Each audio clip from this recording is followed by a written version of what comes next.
আসসালামু আলাইকুম, কেমন আছেন সবাই? চলে এলাম আবার আরেকটি নতুন রেসিপি নিয়ে। আজ আমি মালাই আইসক্রিম তৈরি করেছি। এই গরমে এরকম মালাই আইসক্রিম খেতে কার না ভালো লাগে।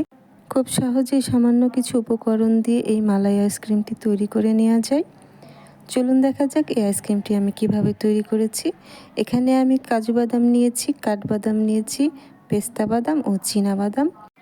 বাদাম ছাড়াও মালাই আইসক্রিম তৈরি করতে আমি আরও যা যা নিয়েছি, আমি এখানে 3 টেবিল চামচ নিয়েছি গুঁড়ো দুধ, 2 টেবিল চামচ কর্নফ্লাওয়ার, আরও নিয়েছি 3 টেবিল চামচ চিনি, আর নিয়েছি 2টি এলাচ। এখানে আমি বাদামের কোনো পরিমাপ করে নেইনি। আমি এখন এই বাদামগুলো একটু ভেজে নেব, হালকা করে ভেজে নেব।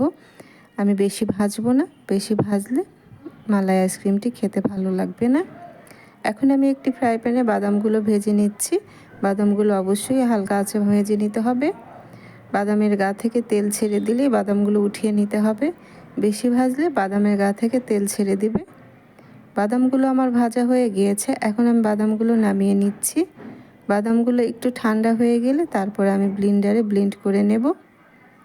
বাদামগুলো ঠান্ডা হয়ে গিয়েছে, এখন আমি ব্লেন্ডারের জারে নিয়ে নিচ্ছি। এখন আমি দিয়ে দিচ্ছি চিনি। আমি চিনিটা পুরোটা দিচ্ছি না, সামান্য পরিমাণ রেখে বাকিগুলো দিয়ে দিচ্ছি। আমি চিনিগুলো বাদামের সাথে ব্লেন্ড করে নিচ্ছি। আমার ব্লেন্ড করা হয়ে গিয়েছে। আমি একটু দানা দানা রেখেছি, আমি একবারে গুঁড়ো করে নিইনি। একটু দানা দানা থাকলে মালাই আইসক্রিমটি খেতে বেশি টেস্টি হয়।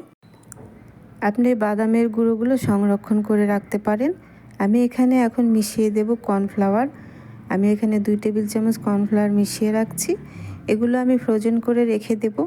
আমার পুরোটা বাদাম এখানে লাগবে না। আমি নর্মাল ফ্রিজে ফ্রোজেন করে রেখে দেব।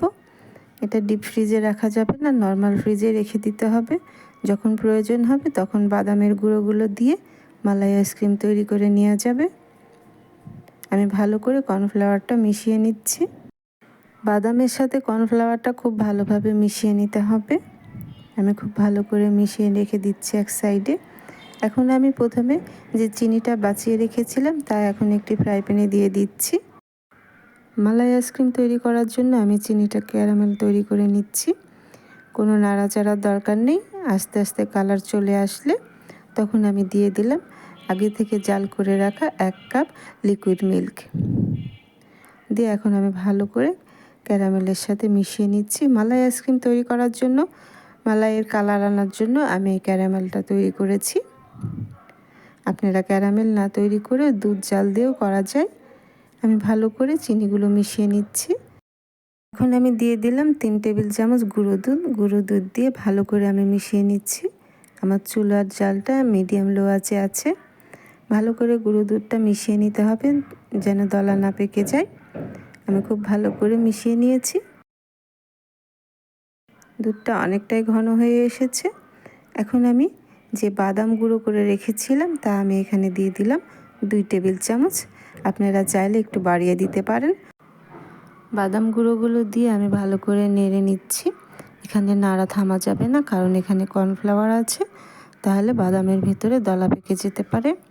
আমি খুব ভালো করে নেড়ে নিচ্ছি। আমি এই বাদাম গুঁড়োগুলো দিয়ে আর বেশিক্ষণ জাল করব না, যেহেতু কর্নফ্লাওয়ার আছে ঘন হয়ে যাবে। ফ্লেভারের জন্য আমি এখানে দিয়ে দিলাম 2 টুকরো এলাচ। আপনারা চাইলে এখানে ভ্যানিলা এসেন্স অথবা যে কোনো এসেন্স দিতে পারেন, তবে মালাই আইসক্রিমের জন্য আমার কাছে এলাচের ফ্লেভারটাই বেশি ভালো লাগে, সেজন্য আমি এলাচ 2টো দিয়ে দিলাম। মালাই আইসক্রিম তৈরি করার জন্য আমার মালাইটা তৈরি হয়ে গিয়েছে, অনেকটাই ঘন হয়ে গিয়েছে। এখন আমি এলাচ 2টো তুলে ফেলে দেব। দেখতেই পাচ্ছেন কতটা ঘন হয়ে এসেছে। আমি এর থেকে বেশি ঘন করতে চাচ্ছি না। মালাই আইসক্রিম তৈরি করার জন্য আমি এখানে নিয়ে নিয়েছি 1 টাইম কাপ। আমরা যে 1 টাইম কাপে চা খাই সেই 1 টাইম কাপগুলো নিয়ে নিয়েছি। এই কাপগুলো আপনি বাজারে যে কোনো পাইকারি দোকানে কিনতে পাবেন। আরও নিয়ে নিয়েছি আইসক্রিম কাঠি। এই আইসক্রিম কাঠিগুলো বাজারে কিনতে পাওয়া যায়। আর আমাদের হাতের কাছে সবসময় ফয়েল পেপার থাকে না, সেজন্য আমি পলিথিন দিয়ে করে দেখাচ্ছি।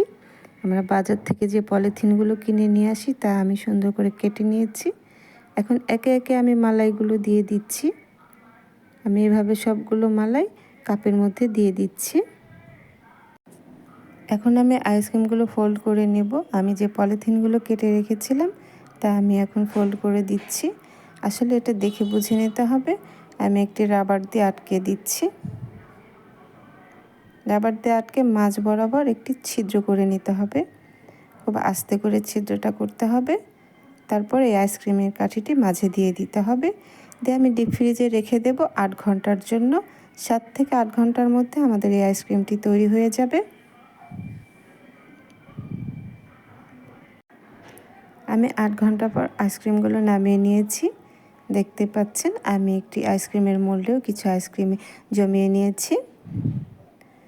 এখন আইসক্রিমের মোল্ড আউট করতে গেলে এখন হাতে নিয়ে আস্তে করে ডলে নিতে হবে, বা কিছুক্ষণ ওয়েট করলেই হয়ে যাবে, বের হয়ে আসবে। আমি এভাবে হাতে আস্তে করে ঘষে নিচ্ছি একটু।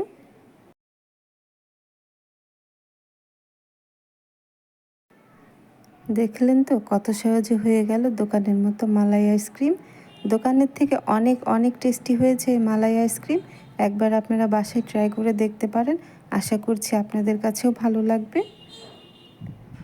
এই গরমে এ ধরনের মালাই আইসক্রিম খেতে কার না ভালো লাগে।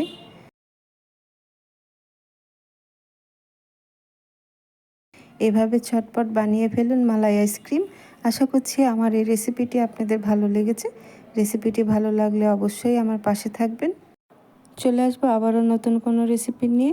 ভালো থাকবেন সবাই। আল্লাহ হাফেজ।